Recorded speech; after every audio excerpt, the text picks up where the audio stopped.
Hey guys, ಮತ್ತೊಮ್ಮೆ ಎಲ್ಲರಿಗೂ ನಮಸ್ಕಾರಗಳು. ಹಲೋ ಟ್ರೇಡರ್ಸ್, ನಾನು ನಿಮ್ಮ ಮೋಹನ್ ಮಾತಾಡ್ತೀನಿ. ನೀವು ನೋಡ್ತಿರೋದು ಮೋಹನ್ ಫಿನಾನ್ಷಿಯಲ್ ಅಕಾಡೆಮಿ. ಸೊ ಇವತ್ತಿನ ಪ್ರಾಫಿಟ್ಟು ನೀವು ತಮ್ಮನ್ನು ಖಂಡಿತ ನೋಡಿರ್ತೀರ. 4,000 ರೂಪಾಯಿ ನನ್ನ ಇವತ್ತಿನ ಪ್ರಾಫಿಟ್ ಆಗಿರುತ್ತದೆ.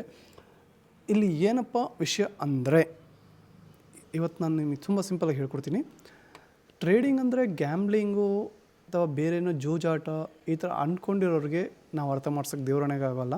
ಸೊ ಟ್ರೇಡಿಂಗ್ ಅನ್ನೋದು ಒಂದು ಒಳ್ಳೆ ಬಿಸ್ನೆಸ್ಸು, ಒಂದು ಒಳ್ಳೆ ಫ್ಯೂಚರ್ ಇದೆ ಅಂದ್ಕೊಂಡ್ರೆ ಇದು ಒಳ್ಳೆ ಅಂಥವ್ರಿಗೆ ಮಾತ್ರ. ಹಾಗೂ ಟ್ರೇಡಿಂಗ್ ಬಗ್ಗೆ ಕಲಿಬೇಕು ಅಂತ ಇದೆಯಲ್ಲ ಇಂಟ್ರೆಸ್ಟೆಡ್ ಆಗಿ ಅವ್ರಿಗೆ ಮಾತ್ರ ಈ ಒಂದು ವಿಷಯ. ಇವತ್ತು ಮಾರ್ಕೆಟಲ್ಲಿ ಏನಾಗಿದೆ ಅಂದ್ಕೊಂಡು ಒಂದು ಫಸ್ಟು ಅರ್ಥ ಮಾಡ್ಕೋಬೇಕು.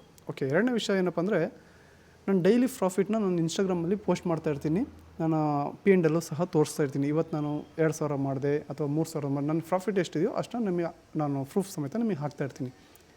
ಹಂಗಾಗಿ ಇಲ್ಲಿ ಮೋಸ ಮಾಡೋರಂಥದ್ದು ಅಂಥವ್ರು ಕೆಲವೊಬ್ಬರು P&L ತೋರಿಸಲ್ಲ ನಾನು ಎಷ್ಟು ಪ್ರಾಫಿಟ್ ಮಾಡಿದೆ ಅಂದರೆ, ಆದರೆ ಅಂಥವರೆಲ್ಲ ಇದು ಮಾಡ್ತಿದ್ದಾರೆ. ಅಂಥವ್ರು ನಮ್ಮದಿಲ್ಲ, ಯಾರಿಗೂ ನಾವು ಮುಚ್ಚು ಮರ ಮಾಡೋಕ್ಕಂತ ನಮಗೆ ಅಗತ್ಯ ಇಲ್ಲ. ಸೊ ನಮ್ಮ ಪ್ರಾಫಿಟ್ ಇಷ್ಟೇ, ನಾವು ಮಾಡೋದು ಇಷ್ಟೇ. ನಾವು ದೊಡ್ಡ ಲಾಟ್ ಹಾಕ್ಕೊಂಡು ಡೈಲಿ 50,000 ಮಾಡಿದ್ವಿ, 1,00,000 ಮಾಡಿದ್ವಿ ಅಂತ ಸುಳ್ಳು ಹೇಳ್ಕೊಂಡು ಸುತ್ತೋಕ್ಕೆ ನಮಗೆ ಇಷ್ಟ ಇಲ್ಲ. ನಾವು ಮಾಡ್ತಿರೋದು ಡೈಲಿ ಇಷ್ಟೇ, 2,000 ರಿಂದ 3,000 ರೂಪಾಯಿ ನಮ್ಮ ಪ್ರಾಫಿಟ್ ಸಾಕು. ಸೊ ಓಕೆ, ಬನ್ನಿ ಇವತ್ತು ಮಾರ್ಕೆಟ್ ಏನಾಯಿತು, ಹೇಗೆ ನಾನು ಟ್ರೇಡ್ ತೊಗೊಂಡೆ ಅದಕ್ಕೆ ಅಂತ ನಾನು ನಿಮಗೆ ಎಕ್ಸ್ಪ್ಲೇನ್ ಮಾಡ್ತೀನಿ. ಓಕೆನಾ? ನಾನು ಯಾವ ಕಾರಣಕ್ಕಾಗಿ ಟ್ರೇಡ್ ತೊಗೊಂಡೆ, ಟ್ರೇಡ್ ತೊಗೊಳೋಕ್ಕೆ ಒಂದು ವಿಷಯ ಬೇಕಲ್ವಾ, ಅದು ಏನಕ್ಕೆ ನಾನು ಆ ಟ್ರೇಡ್ ತೊಗೊಂಡೆ ಅನ್ನೋದು ನಿಮಗೆ ವಿವರಿಸ್ತೀನಿ. ಓಕೆನಾ? ಸೊ ಇಂಟ್ರೆಸ್ಟ್ ಇರೋರು ಮಾತ್ರ ಖಂಡಿತ ಈ ವಿಡಿಯೋ ನೋಡಿ, ಸ್ಕಿಪ್ ಮಾಡೋಕ್ಕೆ ಹೋಗ್ಬೇಡಿ. ನೋಡಿ, ನಿನ್ನೆ ಮಾರ್ಕೆಟ್ ಇಲ್ಲಿಂದ ಡೌನ್ ಸೈಡ್ ಇಳಿಸಿದ್ದಾರೆ, ಅಂದರೆ ಶಾರ್ಟ್ ಮಾಡಿದ್ದಾರೆ, ಸೆಲ್ ಮಾಡಿದ್ದಾರೆ. ಏನು ಬೇಕಾದ್ರೆ ಅಂದ್ಕೊಳ್ಳಿ, ಎಲ್ಲ ಒಂದೇ. ಸೆಲ್ ಮಾಡೋದು ಒಂದೇ, ಶಾರ್ಟ್ ಮಾಡೋದು ಅಂದರೆ ಎಲ್ಲದು ಒಂದೇ.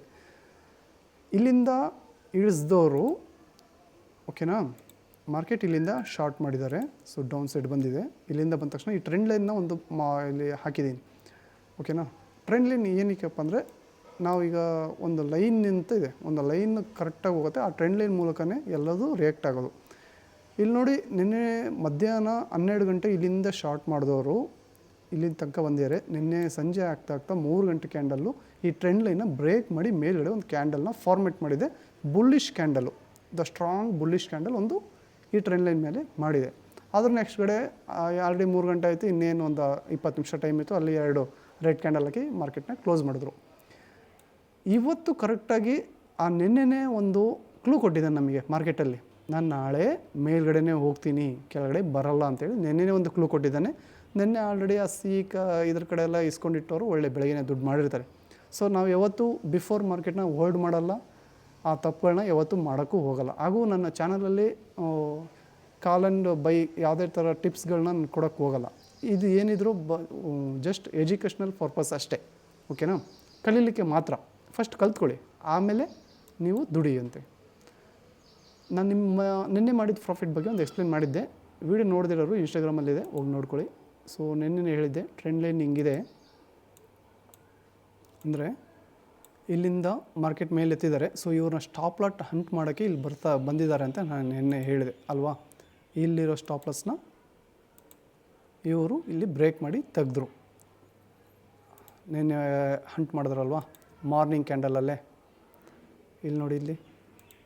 ಸೊ ಇವ್ರನ್ನ ಶಿಫ್ಟ್ ಮಾಡಿದ್ರ, ಇವರು ಸ್ಟಾಪ್ ಲಾಸ್ನ ಹಂಟ್ ಮಾಡಿಕೊಂಡು ಇದನ್ನ ಶೇರ್ ಮಾರ್ಕೆಟಲ್ಲಿ ಲಿಕ್ವಿಡಿಟಿ ಕಲೆಕ್ಟಿಂಗ್ ಅಂತ ಹೇಳ್ತಾರೆ ಕೆಲವೊಬ್ಬರು ಸ್ಟಾಪ್ ಲಾಸ್ ಹಂಟಿಂಗ್ ಅಂತಾರೆ, ಇಲ್ಲ ಲಿಕ್ವಿಡಿಟಿ ಹಂಟಿಂಗ್ ಅಂತ ಹೇಳ್ತಾರೆ. ಇದಕ್ಕೆ ನೂರಾರು ಹೆಸರು ಇದೆ, ಯಾರು ಏನಂದರೆ ಹೆಸರು ಇಟ್ಕೊಳ್ಳಿ. ಜಸ್ಟ್ ಸ್ಟಾಪ್ ಲಾಸ್ನ ನಾವು ಇಟ್ಟಿರುವಂಥ ಸ್ಟಾಪ್ ಲಾಸ್ನ ಸಿಪ್ ಮಾಡಿ ಮಾರ್ಕೆಟ್ ತಿರ್ಗಾ ಮೇಲೆತ್ತಿದ್ದಾನೆ. ನಿನ್ನೆ ಈ ಕ್ಯಾಂಡಲಲ್ಲಿ ಪ್ರಾಫಿಟ್ ಮಾಡಿದೆ ನಿಮಗೆ ಎಲ್ಲರಿಗೂ ತೋರಿಸಿದ್ದೆ. ನೋಡಿರೋರು ಇನ್ಸ್ಟಾಗ್ರಾಮ್ ವೀಡಿಯೋ ಇದೆ, ನೋಡ್ಕೊಳ್ಳಿ. ಇವತ್ತೇನಾಯ್ತಪ್ಪ ಅಂದರೆ, ನೋಡಿ ಇಲ್ಲಿಂದ ಮಾರ್ಕೆಟ್ ಕೆಳಗೆ ಇಳಿಸ್ಕೊತ ಬಂದಿರ, ಹೌದಲ್ವಾ. ನಿನ್ನೆ ಇದಕ್ಕೆ ಮೇಲೆ ಹೋಗೋಕ್ಕಾಗಲಿಲ್ಲ, ಇಲ್ಲಿಂದ ಕೆಳಗೆ ಇಳಿಸ್ಕೊಂಡಿದ್ದಾರೆ. ನಿನ್ನೆ ಮಧ್ಯಾಹ್ನ ಒಂದು ಕ್ಲೂ ಕೊಟ್ಟಿದ್ದಾರೆ, ನಾನು ಮೇಲ್ಗಡೆನೇ ಹೋಗೋದು ಅಂತ. ಸೊ ಇವತ್ತು ಮಾರ್ಕೆಟ್ ಏನಾಯ್ತಪ್ಪ ಅಂದರೆ ಗ್ಯಾಪ್ ಅಪ್ಪಲ್ಲಿ ಅಂದರೆ, ಸೊ ಇಲ್ಲಿ ನೋಡ್ಕೊಳ್ಳಿ, ನಿನ್ನೆ ಮಾರ್ಕೆಟ್ ಇಲ್ಲಿ ಕ್ಲೋಸ್ ಮಾಡಿದ್ದಾನೆ, ಇದಕ್ಕೂ ಈ ಗ್ಯಾಪ್ ಅಪ್ಪಲ್ಲಿ ಮಾರ್ಕೆಟ್ ಓಪನ್ ಆಗಿದ್ದಾನೆ, ಹೌದಲ್ವಾ. ಗ್ಯಾಪ್ ಅಪ್ಪಲ್ಲಿ ಓಪನ್ ಆದ ತಕ್ಷಣ ನಾವು ಏನು ಮಾಡಬೇಕಪ್ಪ ಅಂದರೆ, ಈಗ ಇನ್ನೊಂದು ಟ್ರೆಂಡ್ ಲೈನ್ ಹಾಕೊಳ್ಳೋಣ. ಸೊ ಇಲ್ಲಿಂದ ನಿಮಗೀಗ ಒಂದು ಐಡಿಯಾ ಬರ್ಬೋದು. ಈಗ ನಿಮಗೆ ಒಂದು ಐಡಿಯಾ ಬಂತು ಅನಿಸುತ್ತೆ. ನೋಡಿ, ಈ ಟ್ರೆಂಡ್ ಲೈನ್ ಮೇಲೆ ಕ್ಯಾಂಡಲ್ ಬಂದು ಇಲ್ಲಿ ಟಚ್ ಆದರೆ ಏನಾಗುತ್ತೆ, ಮೇಲೆ ಹೋಗ್ತಿದೆ. ಅಗೇನ್ ಇಲ್ಲಿ ಟಚ್ ಮಾಡಿ ಮೇಲೆ ಹೋದ, ಇಲ್ಲಿ ಬ್ರೇಕ್ ಮಾಡ್ಕೊಂಡು ಕೆಳಗೆ ಬಂದ, ಹೌದಲ್ವಾ. ಅದೇ ಥರನೇ ಈ ಟ್ರೆಂಡ್ ಲೈನ್ ಮೇಲೆ ಮಾರ್ಕೆಟ್ ಓಪನ್ ಆಗಿದೆ ಅಂದರೆ ಏನಂತ ಅರ್ಥ ಮಾಡ್ಕೋಬೇಕು ನಾವು, ಮಾರ್ಕೆಟ್ ಇದು ಅಪ್ ಸೈಡು. ನಿನ್ನೆ ಇಲ್ಲೊಂದು ಕ್ಲೂ ಕೊಟ್ಟನ, ನಿನ್ನೆ ಮಧ್ಯಾಹ್ನ ಇಲ್ಲೊಂದು ಒಳ್ಳೆ ಕ್ಲೂ ಕೊಟ್ಟಿದ್ದಾನೆ, ನಾನು ಮೇಲ್ಗಡೆನೇ ಹೋಗ್ತೀನಿ ಅಂತೇಳಿ. ಈ ಟ್ರೆಂಡ್ ಲೈನ್ ಕೆಳಗೆ ಬ್ರೇಕ್ ಆಗಲಿಲ್ಲ ಮಾರ್ಕೆಟ್ ಕೆಳಗೆ ಬರಲಿಕ್ಕೆ. ಸೊ ಗ್ಯಾಪ್ ಅಪ್ಪಲ್ಲಿ ಓಪನ್ ಆಗಿದ್ದಾನೆ, ಇನ್ನೊಂದು ಕನ್ಫರ್ಮೇಷನ್ ಅಂದರೆ ಈ ಟ್ರೆಂಡ್ ಲೈನ್ ಮೇಲೆ ಕ್ಯಾಂಡಲ್ ಸ್ಟಡಿಯಾಗಿ ಒಂದು ಬುಲ್ಲಿಶ್ ಕ್ಯಾಂಡಲ್ ನಿಂತಿದೆ. ಸೊ ನೆಕ್ಸ್ಟು ಒಂದು ಡೈರೆಕ್ಟಾಗಿ ಯಾವತ್ತು ಮಾರ್ಕೆಟ್ ಎದ್ದ ತಕ್ಷಣವೇ ಮೇಲ್ಗಡೆ ಹೋಗಲ್ಲ, ಒಂದು ಪುಲ್ ಬ್ಯಾಕ್ ಅನ್ನೋದು ಬೇಕು. ಸೊ ಅದೇ ಥರನೇ ಹಿಂಗೆ ಸ್ಟ್ರೈಟಾಗಿ ಹೀಗೆ ಎತ್ತದ ಇಲ್ಲಿಂದ ಮಾರ್ಕೆಟ್ನ ಗ್ಯಾಪ್ ಅಪ್ಪಲ್ಲಿ ಹಿಂಗೆ ಓಪನ್ ಆಗ್ತಾರೆ. ಓಪನ್ ಆದ ತಕ್ಷಣವೇ ಇಲ್ಲಿಂದ ಒಂದು ಪುಲ್ ಬ್ಯಾಕ್, ಹೌದಲ್ವಾ?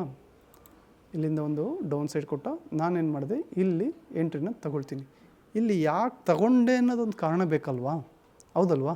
ಇಲ್ಲಿ ಯಾಕೆ ನಾನು ತಗೊಂಡೆ, ಮತ್ತೊಂದು ಟ್ರೆಂಡ್ ಲೈನನ್ನು ಹಾಕಿಕೊಳ್ಳೋಣ.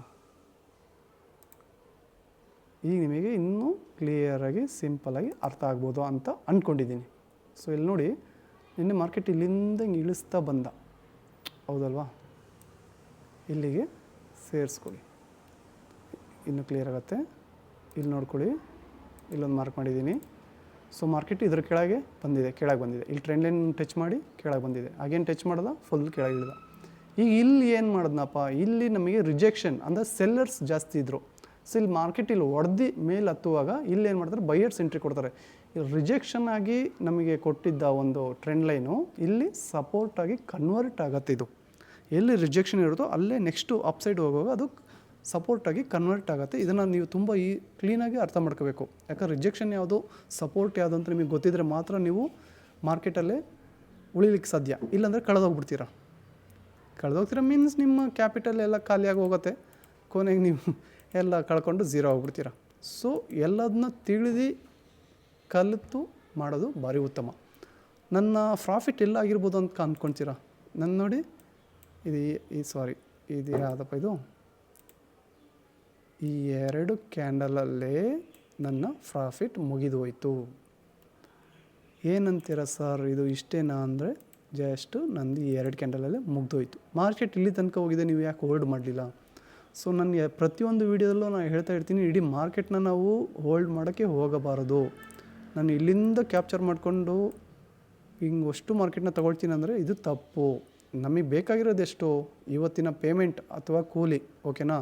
ನನಗೆ ಬೇಕಾಗಿರೋ ಮಂತ್ 2-3 ಸಾವಿರ ನನ್ನ ಪ್ರಾಫಿಟ್. ಸೊ ಸಾಕು, ನನಗೆ ಅದೇ ಸಾಕು. ನನಗೆ ನಾನು ಯೂಸ್ ಮಾಡೋ ಕ್ಯಾಪಿಟಲ್ 30,000ಕ್ಕೆ ನನಗೆ 3,000 ರೂಪಾಯಿ ಬಂದಿದೆ ಅಂದರೆ 10% ಓವರಾಲ್, ಓಕೆನಾ? ಸೊ ಸಾಕು, ನನಗೆ 5% ಬಂದ್ರೇ ಸಾಕು. ಓವರಾಲ್ ಒಂದು 1,500 2,000 ಬಂದ್ರೇ ಸಾಕು ನನಗೆ. ನಾನು ಹೊರಗೆ ಬಂದುಬಿಡ್ತೀನಿ. ಸೊ ನಂದು ಯಾವತ್ತೂ ನನ್ನ ರೂಲ್ ಇದೆ, ನಾನು ಯೂಸ್ ಮಾಡೋ ಕ್ಯಾಪಿಟಲಲ್ಲಿ 5 to 10% ಪ್ರಾಫಿಟ್ ಬಂದಾಗ ನಾವು ಹೊರಗೆ ಬಂದುಬಿಡಬೇಕು, ಅಥವಾ 5 to 10% ಲಾಸ್ ಆದಾಗಲೂ ಹೊರಗೆ ಬಂದುಬಿಡಬೇಕು. ಇದು ನಮ್ಮ ರೂಲ್ಸು, ಓಕೆನಾ? ಇದು ಹೋಗ್ತಾ ನನ್ನ ಕ್ಲಾಸಲ್ಲಿ ನಾನು ಹೇಳ್ಕೊಡ್ತೀನಿ. ನನಗೆ 2 ಕ್ಯಾಂಡಲ್ ಮುಗಿತು, ನಾನು ಹೊರಗೆ ಬಂದೆ. ಈ ವಿಡಿಯೋ ಮಾಡ್ತಿರೋ ಉದ್ದೇಶ ಏನು ಅಂದರೆ, ಬರುವ ನೆಕ್ಸ್ಟ್ ವೀಕಲ್ಲಿ ನಾನು ಕ್ಲಾಸ್ನ ಕಂಡಕ್ಟ್ ಮಾಡ್ತಾಯಿದ್ದೀನಿ, ಆನ್ಲೈನ್ ಕ್ಲಾಸ್ನ ಮಾಡ್ತಾಯಿದ್ದೀನಿ. ಸೊ ಯಾರಾದರೂ ಇಂಟ್ರೆಸ್ಟ್ ಇರೋರು ನನ್ನ ಕ್ಲಾಸಲ್ಲಿ ಜಾಯ್ನ್ ಆಗಿ, ಅಥವಾ ಈ ಥರ ಡೈಲಿ ವೀಡಿಯೋ ಅಪ್ಲೋಡ್ ಮಾಡ್ತಾಯಿರ್ತೀನಿ. ಇಲ್ಲ ಬೇಡ ಸರ್ ಹಂಗಂದರೆ ಜಸ್ಟ್ ನಾನು ಹೇಗೆ ಮಾಡಿದೆ ಏನಂತ ನೀವು ನೋಡ್ತಾ ಹೋಗಿ. ಇಂಟ್ರೆಸ್ಟ್ ಇರೋರು ಮಾತ್ರ ನನಗೆ DM ಮಾಡಿ, ಖಂಡಿತ ನಿಮಗೆ ಆನ್ಲೈನ್ ಕ್ಲಾಸ್ನ ಪ್ರೊವೈಡ್ ಮಾಡ್ತೀನಿ.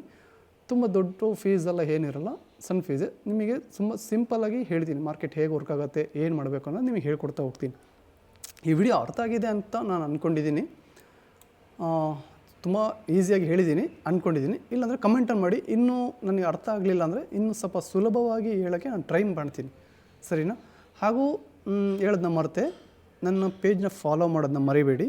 ನಿಮಗೆ ಮಾರ್ಕೆಟ್ ಮೇಲೆ ಇಂಟ್ರೆಸ್ಟ್ ಇಲ್ಲಾಂದ್ರೂ ಪರವಾಗಿಲ್ಲ, ಇದನ್ನು ಲೈಕ್ ಮಾಡೋದನ್ನ ಮರಿಬೇಡಿ. ಯಾಕಂದರೆ ನೀವು ಲೈಕ್ ಮಾಡಿದ್ರೆ ಮಾರ್ಕೆಟಲ್ಲಿ ಇಂಟ್ರೆಸ್ಟ್ ಇರೋವಂಥ ಪರ್ಸನ್ಗೆ ಈ ವಿಡಿಯೋನ ಯೂಟ್ಯೂಬ್ ರೆಕಮೆಂಡ್ ಮಾಡುತ್ತೆ. ಸೊ ಅದಕ್ಕೋಸ್ಕರ ಲೈಕ್ ಮಾಡೋದನ್ನ ಮರಿಬೇಡಿ.